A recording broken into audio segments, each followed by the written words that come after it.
The instructor didn't bother looking up when he yelled it. Begin! His voice cracked like a whip across the proving hall, bouncing off obsidian walls etched with the victories of 1,000 conquered species. The recruits, 300 of the Dominion's finest, lunged forward on instinct. And then everything stopped. No explosions. No screams. No heroic charge. Just silence. The silence lasted less than a heartbeat, but in war, a heartbeat is a lifetime. Lieutenant Mara Cade stood alone at the center of the arena, hands still at her sides, boots planted, posture relaxed. She hadn't drawn a weapon. She hadn't moved. Around her, 300 elite alien warriors froze mid-motion, muscles locked, eyes wide with sudden, dawning horror. Then the first one fell apart. Not fell, came undone. Armor plates slid off bodies as if gravity had forgotten how to work. Nervous systems shut down in cascading failures. Neural implants cooked themselves from the inside out, venting steam and blood through eye sockets and ear vents. The floor became a carpet of collapsing bodies. The instructor finally looked up. What in the seven hells? Mara exhaled slowly. Every Dominion observer in the gallery, generals, politicians, corporate warlords, felt it then. A pressure behind the eyes. A low vibration in the bones. She lifted her gaze to the instructor. You said begin? She replied calmly. You didn't say how long it would last. Behind her, the last recruit hit the floor.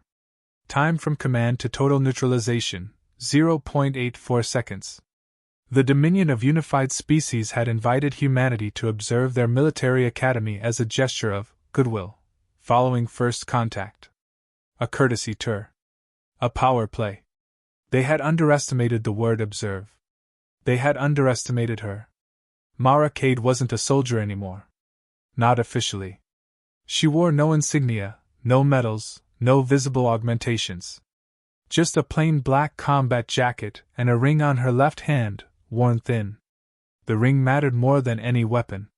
The instructor, a six-limbed Threxian warlord with ceremonial scars older than most human civilizations, finally found his voice. You cheated. Mara smiled, small and humorless. No, she said. I adapted. The gallery erupted in shouting. Translators lagged under the strain of a dozen languages, all screaming variations of the same thought. That was impossible. She turned in a slow circle, surveying the bodies.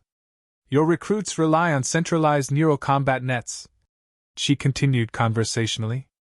Fast. Efficient. Elegant. She tapped the side of her head. Bad idea when you're fighting a species that learned cyber warfare while still arguing about who should pay for healthcare. The instructor snarled. You're saying you hacked them? No, she corrected. I spoofed reality. That finally shut him up. She began walking toward the exit, stepping over corpses like debris after a storm. You brought me here to prove humans belong in your alliance, she said. To see if we were worth respecting. She stopped at the threshold and glanced back. You should have asked what happens when we decide you're not. 3 days earlier, Mara Cade had been retired, drunk, and very tired. The bar on Ganymede Station served terrible whiskey and worse memories. She liked it that way. That's where the Dominion envoy found her. They always did. You are Mara Cade, the envoy said, voice filtered through a translator that tried, and failed, to smooth out the contempt. Used to be, she replied without looking up. You commanded the 3rd Human Expeditionary Fleet during the Karsus suppression. She drank. You engineered the collapse of the Idran war economy by weaponizing their own logistics algorithms. Another sip. You were responsible for the Black Silence event. That got her attention. She finally looked up, eyes hard. That was classified. The envoy folded its hands. Nothing is classified forever. That was the Dominion's mistake. They thought the Black Silence was a weapon. It wasn't. It was a lesson. The Dominion had contacted Earth 2 years earlier, all smiles and treaties, offering mutual defense against external threats. What they really wanted was human manpower, expendable shock troops with high pain tolerance and stubborn morale. What they got instead was an audit. Humans didn't ask how strong the Dominion's fleets were. They asked how they worked. Mara had been called back when the Dominion began pushing too hard, forcing human units into honor assaults with absurd casualty rates. Then came Karsus. Then came her husband's name on a casualty list marked acceptable losses. She left the service the next day. Now the Dominion wanted her back. As an instructor exchange. She laughed in the envoy's face. "You want a demonstration," she said. "Fine. But understand something." She leaned forward. "I don't train recruits anymore. I end wars." The Proving Hall demonstration wasn't about showing off. It was about sending a message.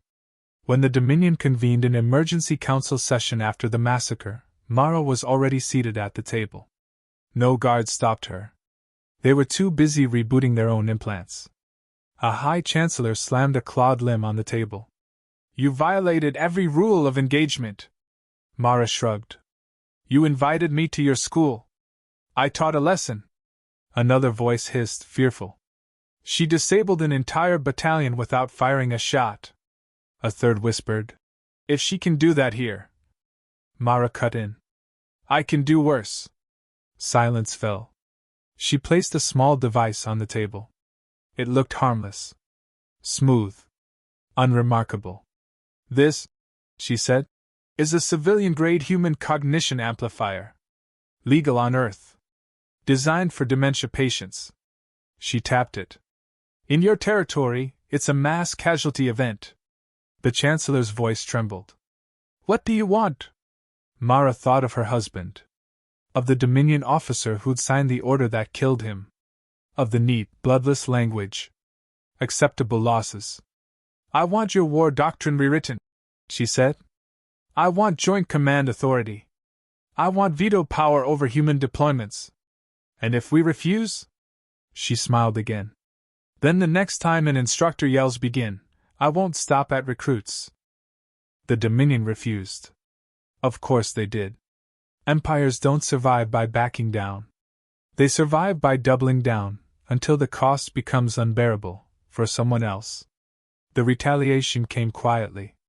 Human supply convoys started disappearing along Dominion-controlled routes. Communications lagged. Navigation errors. Plausible deniability wrapped in bureaucracy. Then a human colony went dark. No distress call. No debris field. Just silence. The black silence. Mara watched the footage alone. She didn't flinch. She didn't cry. She just activated the ring. The black silence event wasn't a single strike. It was a cascading failure across Dominion space. Every system reliant on predictive AI suddenly fed human data. Messy data. Emotional data. Irrational decisions. Contradictions. The Dominion's greatest strength, their perfect optimization, turned against them. Fleets redeployed to defend threats that didn't exist. Automated defenses fired on allies flagged as statistical outliers. Entire worlds locked down by their own security systems. And in the chaos, human forces moved. Not fleets. People. Small teams. Independent captains. Retired soldiers. Angry civilians. Space westerns had taught humans something the Dominion never learned: empires die from the edges inward. Mara led the final strike herself.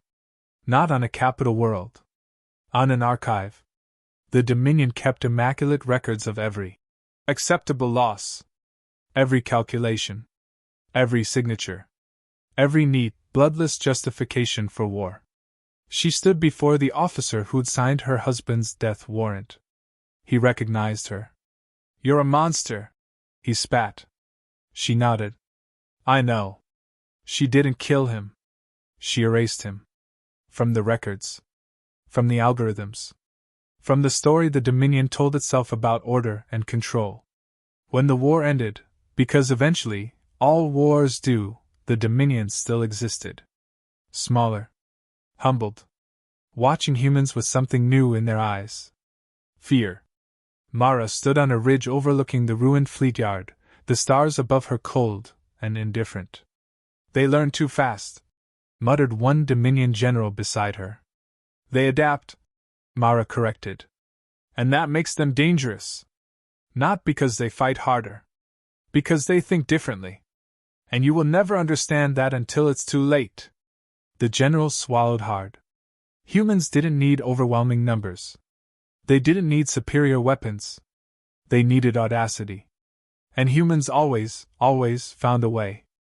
Years later, a new instructor stood in the proving hall. Human this time. Older. Scarred. Smiling like he'd seen too much to care. Before him stood a mixed class, Dominion species, humans, former enemies learning together. He raised his voice. Begin! No one moved. They waited. He laughed. Good. First lessons free. In the gallery, Mara Cade watched, ring glinting under the lights. A young alien cadet leaned toward her. Is it true, he asked nervously, that you ended a war before it began? Mara considered the question. No, she said. I ended the lie that wars follow rules. She stood to leave. Behind her, the galaxy kept spinning, older, wiser, and deeply aware of one terrifying truth. Humans didn't need permission. They only needed a reason. And if you ever heard one of them say begin, it was already too late. Because humanity never played by their rules. Humanity never asked for approval. Humanity never waited for someone else to declare war. They defined war on their own terms. The Dominion learned it the hard way. And the rest of the galaxy would not soon forget. Mara's footsteps echoed down the hall. Behind her, an empire shivered. Behind her, humans smiled. And that was all the warning anyone needed.